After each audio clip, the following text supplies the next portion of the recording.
so Patrick can sit over here.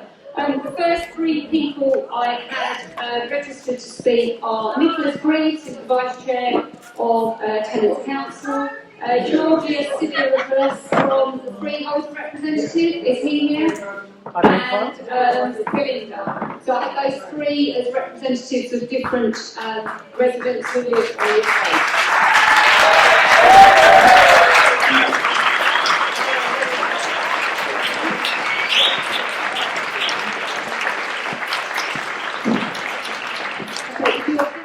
That would be very helpful. And the next, then I have a series of probably about 6 or 7 residents, Chinon, Tom King, Andrew Plant, Anne Plant, Anne Cooper and Helen Carr, and I'll take those as one group. But after these 3 contributions, I'll take any questions that they've got and I'll see officers to answer them. Okay? Thank you. Nicholas.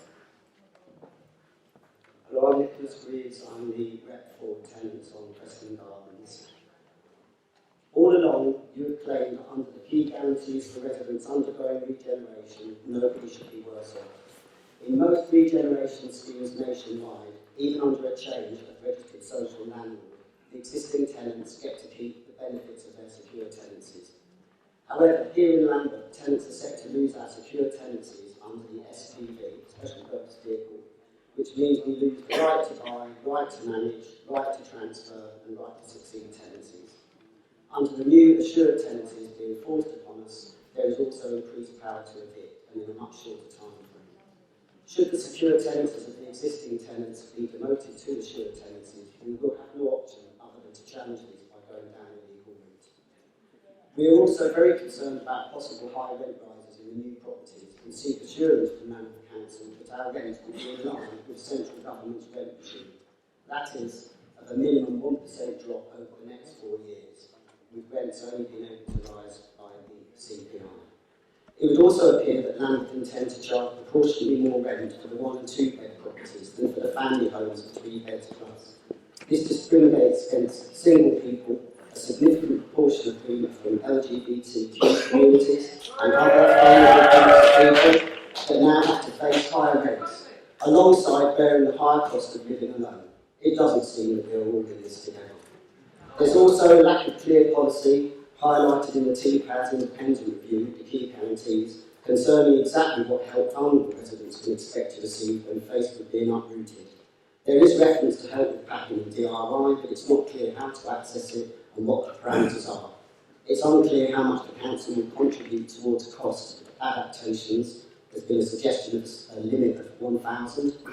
This might cover most adaptations, but not more expensive things like wet rooms. Furthermore, adaptations can face delays due to the lack of OTs to Rock Stanton, who will ensure that OT assessments will be completed promptly. In a last-minute development, we've received so far unconfirmed reports that, quote, Savills, the estate agents, has been formally instructed by the council to act as advisor in setting up the 2 registered providers of social housing who will be subsidiaries of the homes around the SPV.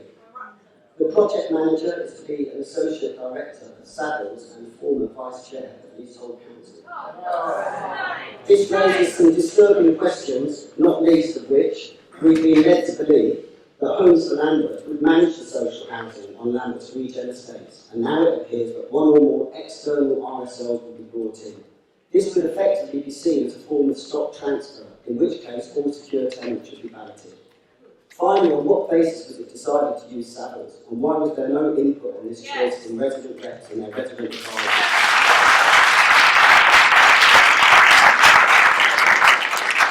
Why do you think there's no choice of project manager for this, when most other posts, e.g. architects, development management teams, etc., have resident input? Such underhand developments from a council that purports to be cooperative does nothing to foster trust and transparent communication amongst those communities such as ours undergoing the trauma of demolition of our homes. Thank you very much.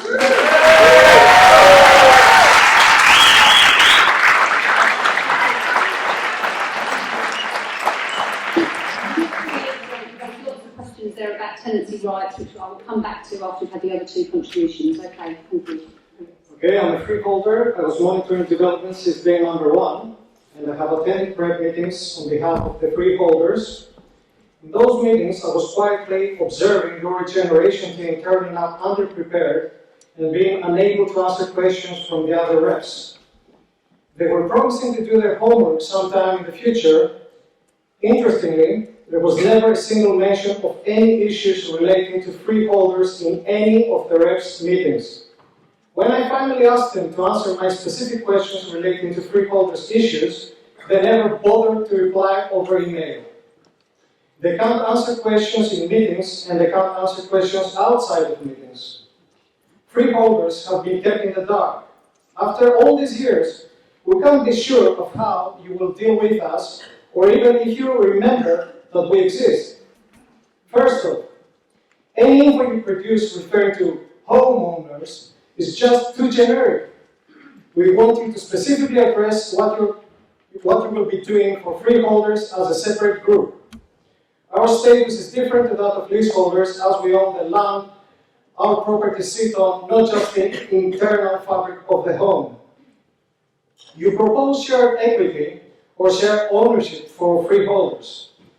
Neither option equates to being the same or not any worse off. Under the shared ownership option, we are becoming tenants all of a sudden. Even so, will shared equity be converted to outright ownership after 12 years, as has been offered on other London Borough Council estates? Many freeholders will struggle to get a new mortgage, particularly the vulnerable, such as pensioners. How will you calculate the value of existing freeholds? Land in London is now very expensive. Some have small flats but big gardens. Will you take the value of the land into serious consideration? Will you take our property's location into consideration?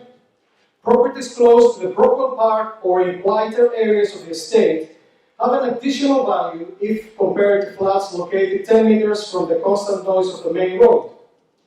We currently live in an environment that is free of noise and congestion, with just one adjoint flat to the right and one to the left of our properties. In a regenerated estate, if you're selling freehold houses, you must offer replacement freeholds to the current freeholders. Lee Peck, the council leader, mentioned in the July cabinet that a freeholder's plot looks a viable option. We have heard nothing further about that. Having an agreement on who's getting exactly what on the freeholder's plot might prove the single most important factor for our future relationship. If you decide to finally turn into action, we might save both yourselves and us from a lot of trouble and hassle. We expect you to immediately present your plans regarding the suggested freehold plot. If the house is purchased freehold, what service charges do we pay? Lastly, are you keeping the non-resident freeholders informed? In conclusion, we sense that we will not be offered proper market values for our existing properties and don't want new affordable homes that start at $435K for one type of flat. We're not even confident regarding your key guarantees, as we have already seen landlords shifting the goalposts out of the blue. We will not waive our freeholder status and rights away. We will fight hard to keep them. We don't intend to be shortchanged, and given how we are being treated so far, we might have no option but to make your CPOs expensive and time-consuming. Thank you very much for coming back.